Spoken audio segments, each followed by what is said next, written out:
Good evening. Tonight we're going to be talking about two books, so it's a bit of a change from our normal format. Higher, prepared as ever. We have The Five by Hayley Rubenhold, and we have Chanel Miller's absolutely incredible book, Know My Name. Amazing.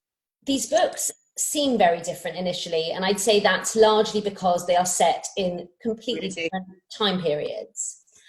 The Five is set during the time of Jack the Ripper in the late 19th century, focusing on his five canonical victims. They were Polly Nichols, Annie Chapman, Kate Eddowes, Mary Jane Kelly, and Elizabeth Stride. And it takes each of these individual women and explores their lives and how they ended up becoming one of Jack the Ripper's victims. Whereas Chanel Miller's book is set in the 21st century and focuses on the awful acts that she was a victim of under Brock Turner, which we'll continue to talk about. They seem so disparate, and then they actually are the same story. Unfortunately, though, thank God Chanel Miller is alive and well. She was still traumatized and suffered an assault. And I think for me, so taking The Five, as you said, it goes through each of the women. Hayley Rubenhold is meticulous with her research, and she has all of the sources to hand, and she vividly evokes the desperation of the Victorian era. And she explains that if you weren't born with a silver spoon in your mouth, you were at times destitute. It was such an easy path downwards. And yes, it's also that point, isn't it, that even if things were getting better, it was so easy for everything to change and for the ground to come away from beneath you and to slip into the depths of sort of societal lows, I would say. But what that societal low was, I mean, she evokes and she brings to life the workhouse, and she has sources from, health visitors, and those are real historical sources that are totally obliterated me when I was reading them about the children, what they were exposed to. And what she does is she says, these are the five victims. There is absolutely no historical reference to them all being prostitutes, as they have been serialized. Because let's be honest, Jack the Ripper is notorious. You could fill a library with all the spurious and fictionalized tales. He's almost exciting. And what about the victims that have been forgotten and were anonymized? I didn't know who they were. And if victims, and this is the point that brings Chanel Miller right into the fray, because if victims are not scrupulous and perfect, then there's almost this pervasive societal stereotype that suggests that they deserved what they got. It was their fault. Yes, and her point is, this is the real picture with a bit of fiction thrown in, because obviously we don't know everything about their lives. But also, does that even matter? I think that actually when we talk about that and we link the two, and we've discussed this before, one of the real connectors is actually alcohol. And the story of Annie Chapman, and I hope that people who watch this video will go on and read this book. That story touched me hugely, because Annie was someone who was actually living a relatively okay life and was moving up the ladder per se, but it was her drinking problem that ultimately led to her downfall and led to her becoming a victim of the Ripper. And alcohol is obviously a hugely prevalent element of what happened to Chanel Miller.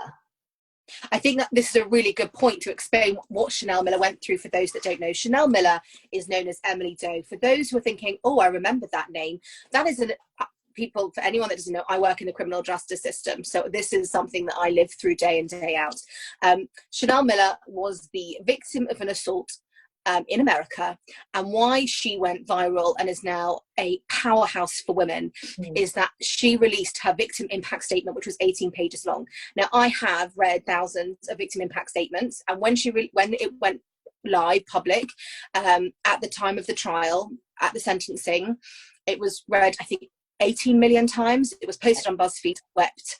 It was the most profound, incredibly moving, visceral statement, and it woke up society. It was a massive contributor to the Me Too movement. But she was anonymous, and she was found unconscious being assaulted by Mr. Brock Turner. Like by a skip on the Stanford University campus by Mr. Brock Turner, who was some swimming scholarship kid. And I mean, it was absolutely shocking, that case, and how he was sentenced, but I mean, it was pitiful. So he went to trial. For those that are like, well, this seems a bit obvious. He was found assaulting her. He ran away. He, in essence, said that she consented, and because she was drunk, she couldn't possibly remember. And he dragged her through the trial process. And this book is her clarion call to victims, saying, A, know my name. This is who I am, and this is what I went through. And she turns trauma into art by depicting from beginning of the crime through throughout the trial period, and then of her statement going viral and the impact on her. So at times it's so hard to read, and then at other times it's the most inspiring and aspirational book, I think. And I think what is key is that, you know, firstly, I have no doubt that that book will help so many people, but also actually at the end of the 5, Rubenhold actually explicitly mentions the case of Chanel Miller and what happened to her as a point in stating that actually, you know, it makes us question, have things changed all that much? Because if you look at what happened to Chanel Miller, still, because she happened to have been drinking, it was almost, you know, it was portrayed as if, well, she was partly to blame for what happened. And I think there is a line in there that specifically states that. And, you know, yes, many hundreds of years have passed between these times, but actually, are we that far away in terms of how society looks, I guess, at women in these circumstances? I don't know.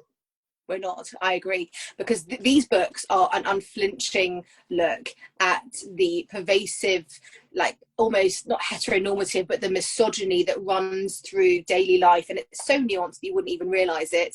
And that's what actually this book does so well, because she's like the older sister of the party, you know, the people that are holding the party, and she says that they're so focused on what she was wearing. She's wearing this like cardigan, you know, and talking about stereotypes in juries particularly, you know, that is something that is key to people knowing. It's like, what does it matter what a woman was wearing?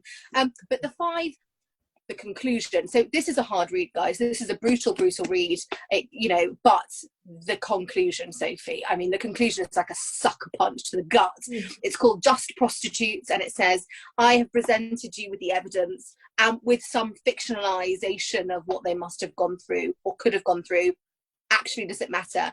And when Hallie Rubenhold mentions R.V. Turner, she talks about the very famous line that Mr. Turner's father, he said, oh, it's just, you know, why should his whole life go to waste for 20 minutes of action? And why this makes you shudder. Why this case, obviously you had the victim impact statement, but then you also had his sentence. His sentence was 6 months. Which was, did he not only serve 3 out of that 6? Now, you should just know that the judge in the case, who was slated globally, was actually recalled, which is a democratic process in America, which is very rare, in which you literally can petition in an election time to have a judge recalled, which basically means he can't serve as a judge again. So this book has done, and Chanel Miller has achieved so much, and that's the point, that these books achieve so much. I think they both do a great, I mean, to say a great service seems an understatement. They do. But they really do. They do. They bring victims out of the shadows. These books. So this is like the empowerment of women that have been serialized for hundreds and hundreds of years and forgotten about. Completely forgotten. Forgotten, anonymized. And this is almost every victim of abuse, and every woman and every man who just wants to know more about society and how it should change needs to read this. As a lawyer, it was one of the most powerful books I've ever read. I I believe that anybody who reads these will be profoundly moved, and they will both really make you think about the world we live in. I agree.